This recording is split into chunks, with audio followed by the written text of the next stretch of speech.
Assalamualaikum warahmatullahi wabarakatuh. Selamat siang, salam sejahtera buat kita semua. Perkenalkan, nama saya Bribda Misriani, di mana siang hari ini saya akan membawakan acara podcast Polres Bengkalis Hebat.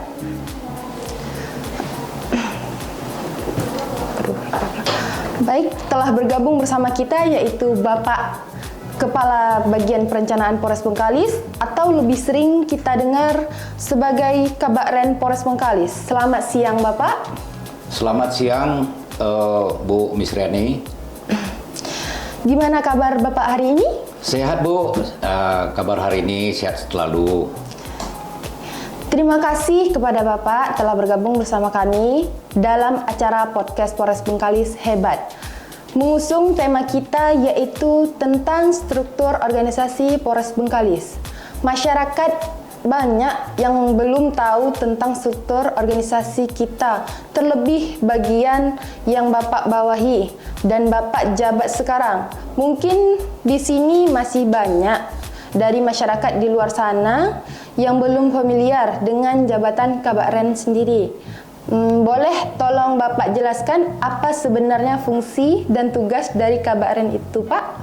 Baik, terima kasih Bu Misriani. Jadi sebenarnya fungsi daripada bagian perencanaan setiap Polres ataupun di Polres Bengkalis itu adalah fungsinya untuk memverifikasi anggaran daripada 1 tahun anggaran Polres masing-masing ataupun Polres Bengkalis sejumlah 69 miliar 142 juta. Ini akan diverifikasi di dalam penyerapan anggarannya ataupun di dalam membuat pertanggungjawaban, baik itu di bagian ataupun di ataupun di polsek jajaran, dibagi setiap bagian, di setiap kasat, setiap seksi, setiap polsek mengajukan anggaran setiap bulannya. Itu wajib harus diverifikasi dulu supaya tepat sasaran. Demikian juga dalam hal membuat pertanggungjawaban setiap bulannya di dalam penggunaan anggaran, itu fungsi daripada perencanaan itu harus memverifikasi. Seperti itu kira-kira Bu Misriani. Oke. Jadi secara garis besarnya Pak, pemimpin di bagian perencanaan dari Polres ini ya Pak, boleh tolong dijelaskan Pak secara sederhana untuk bisa dipahami masyarakat umum. Seperti apa perencanaan yang dimaksud ini Pak? Mencangkup apa saja dari kegiatan perencanaan tersebut Pak? Baik, terima kasih. Jadi sesuai dengan DIPA RKKL, Polres Bengkalis ini sudah ditetapkan anggarannya. Dibagi menjadi belanja barang dan belanja modal. Dibagi, nanti diajukan oleh Polres ataupun diajukan oleh Polsek kebutuhan mereka apa. Sebelum ini anggaran ini dicairkan, kita harus membaca dulu, mengecek dulu sesuai dengan kebutuhan masing-masing di bagian kasat, seksi ataupun bagian polsek masing-masing. Kemudian apa saja perencanaan yang telah dilaksanakan oleh Bak-Ren selama jangka waktu tahun 2023 sampai 2024 ini ya Pak, agar masyarakat juga mengetahui bahwa Polres Bengkalis ini juga memiliki perencanaan dalam setiap kegiatan dan bidangnya. Baik, terima kasih Bu Misriani. Jadi di dalam penganggaran Polres Bengkalis selama tahun 2023 itu penyerapan anggarannya itu sesuai dengan petunjuk Bapak Kapolres, kebijaksanaan Bapak Kapolres ini dibagi menjadi 10. Dibagi menjadi 10, bukan menjadi 12. Kenapa? Di dalam perjalanan kita nanti ada anggaran-anggaran hibah supaya jangan terjadi duplikasi. Tidak terjadi duplikasi, termasuk kemarin kita juga menyerap dana OMB ataupun operasi mantap berata. Jadi supaya penyerapan anggaran itu tidak terjadi duplikasi ataupun tumpang tindih. Terima kasih, seperti itu Bu Misriani.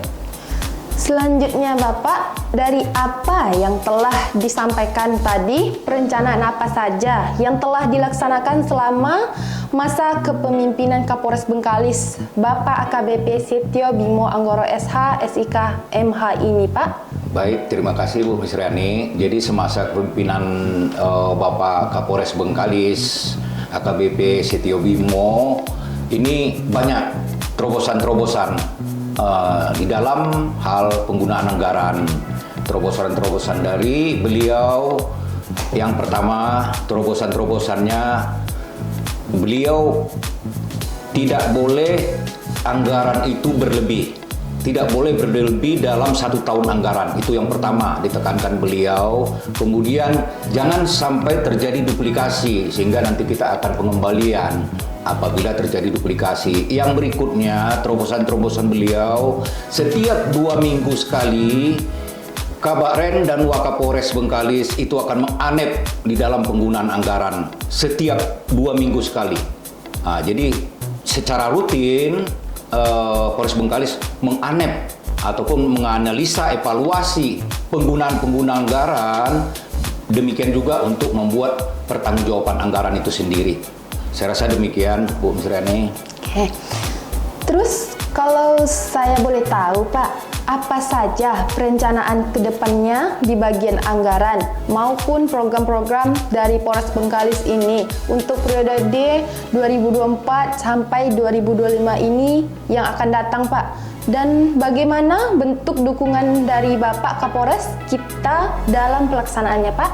Baik, terima kasih untuk penggunaan anggaran di 2024 dan 2025. Seperti tahun 2023, anggaran lidik sidik kita itu masih sangat kurang. Sehingga ada beberapa polsek ini tidak bisa menggunakan anggaran karena di situ mereka tidak menangani perkara.